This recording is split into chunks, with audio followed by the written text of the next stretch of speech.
Chelsea. Chelsea is that rich kid in school that you don't compare yourself to. Chelsea is different. Chelsea has been the most successful Premier League team of the last 20 years. No, fuck it. Chelsea are probably the most successful team on the planet of the last 20 years. They've won an inordinate amount of titles under Roman Abramovich. Okay, hear me out. Take away Real Madrid's 5 Champions League titles in the last 20 years. Chelsea has won, what, 2? But Chelsea has consistently been successful. They've won 2 Champions League titles, 2 Europa League titles. They've won every tournament they've entered in for, they've won it. They've won a lot of Premier League titles, Carling Cups, FA Cups. It's just insane. And they have done this by spending more money. It is a fact. The teams who spend the most money, they do what? They win the most. I understand we can always bring up PSGs and Man Cities not win the ultimate title in football, which is World Cup, but when we talk about club football, it's the Champions League. But you need to look at the data. The data shows that the more money you spend, the more trophies you win. There's a reason why Liverpool, as successful as they've been over the last few years, they've probably won what?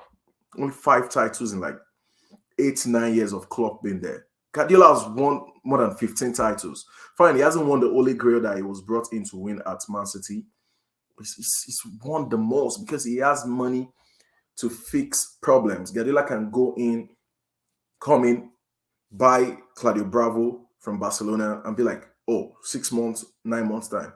This guy can't cut it for me. Go and get me Edison from Portugal. I need to get out Bravo. You can come in and be like, oh, Bakary Sagna and Gael Clichy, they are old.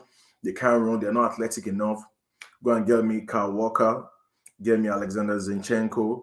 Get me John Cancelo. Get me John Stones. Get me this. Spend all this money. There is a method to Chelsea's madness. I know this is an unpopular opinion, and everybody just want to pile on Chelsea because Chelsea are really bad. Chelsea are really, really bad right now because they are ravaged by injuries. It's insane.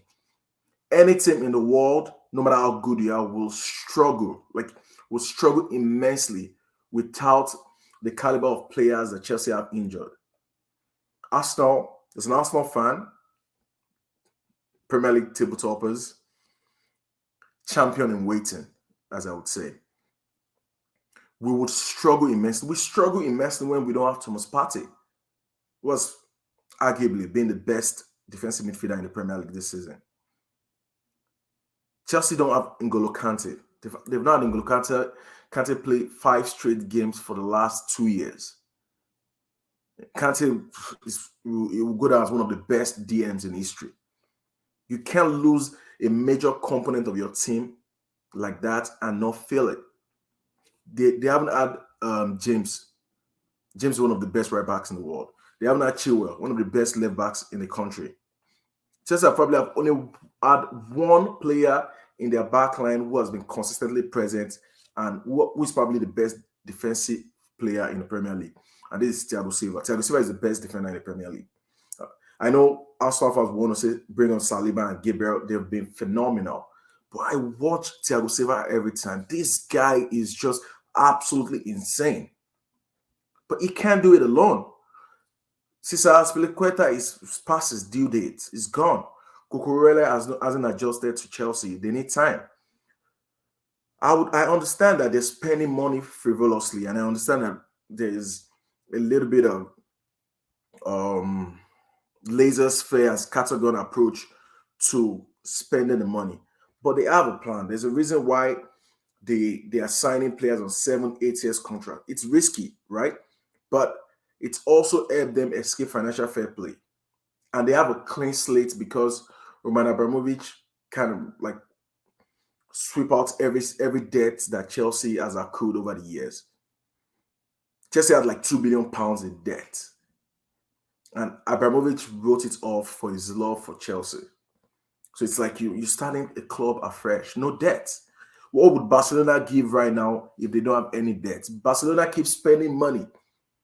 They keep looking for money, selling stakes out of their club so they could they could get money to spend in the transfer market, risking the health of their club just to spend money in just to be able to compete. Now you have an owner that says, okay, I'm going to write off all this debt and give you guys a clean slate.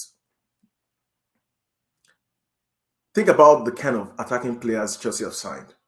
I know they signed Sterling. Aubameyang was a dumb transfer, but they're going to make mistakes in the transfer window. This is a new team that's just been put together.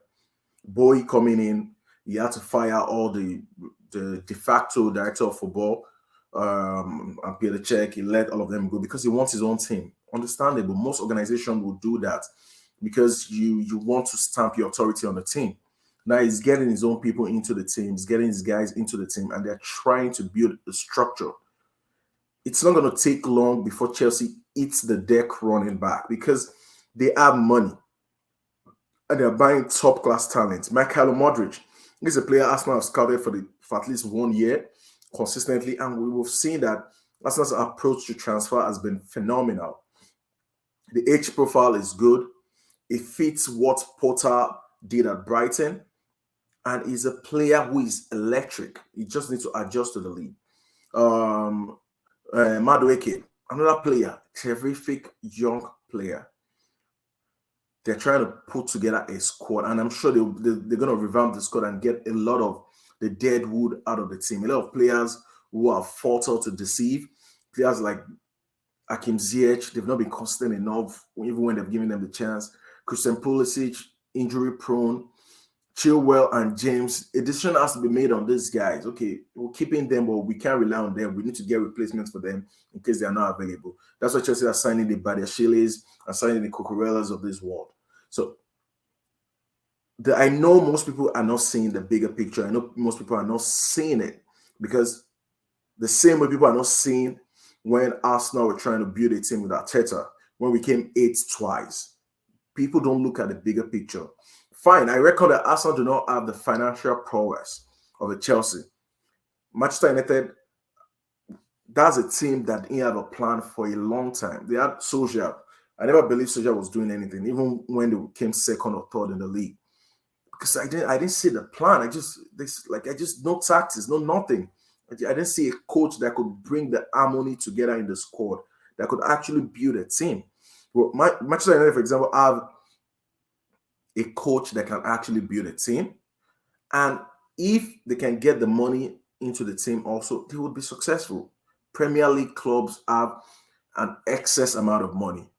The money Chelsea has spent in this transfer window is more than the entirety of La Liga, Serie A, and like Ligue 1 combined together. Chelsea have spent approximately £150 million just this transfer window.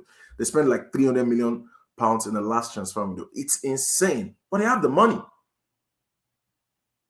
I can't begrudge somebody that they have more money than I am. I would spend my own money logically if I have to buy this shirt somewhere else and get better value for the shirt I'm wearing. I'll go look for the shirt somewhere else. That means my scouting department needs to be better because I don't have the money to go for those players. So it's the same story for the last 100 years of football. The rich fucks the poor. It's normal. Chelsea, I reckon they're going to be in top 4 next season. This season is out of it for them. And if they can get their act together, they might actually win something this season. Maybe not the champion. I think they're out of the FA Cup and the Carling Cup. Champions League is a long shot, but we have seen worse. The worst Chelsea squad in their history won the Champions League, their very first Champions League in 2012. They were old. They were tired. They were a very, very poor team. In terms of on the scale of these players were past their peak. And they went on to win the Champions League. It was a weird year. They beat Napoli, come back in the second leg to beat Napoli, beat all this team, Bayern Munich. Can you beat that Bayern team? A Bayern team that had Frank Ribery and Ajay Robben, an incredible football team. They found a way. They dug deep. This next few weeks, we'll see It will be a test of character and a test of Potter as a coach. Can he cut it at this level? Can he stabilize the team? Players are returning back from injury. I had Reece James and Chilwell back in training. If they get their two fullbacks back, that means they have three dependable defenders and they will stop conceding goals, right? They get their wingers back. Sterling is injured, and they have Michael Emergency will probably play against Liverpool tomorrow. We want to see what it's all about.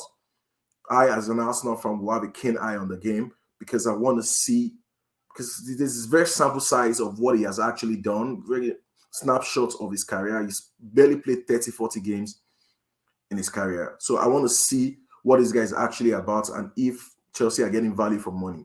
It's very easy to see good players. An eye test would never deceive me. The weight of the pass, the ability to control ball under pressure, calmness under pressure, calmness in front of defenders, ability to hold up the ball. Those things you're going to see it instantly. You might not see all the ingredients coming together, but you're definitely going to see it. Guys, let's look out for the game tomorrow, and I'm sure it's going to be interesting. Two teams in weird or false position, as I would say. They're trying to build back their squad to get back to the top of the table.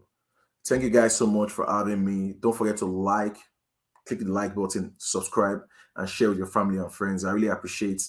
And more videos are coming. Thank you. Goodbye. God bless.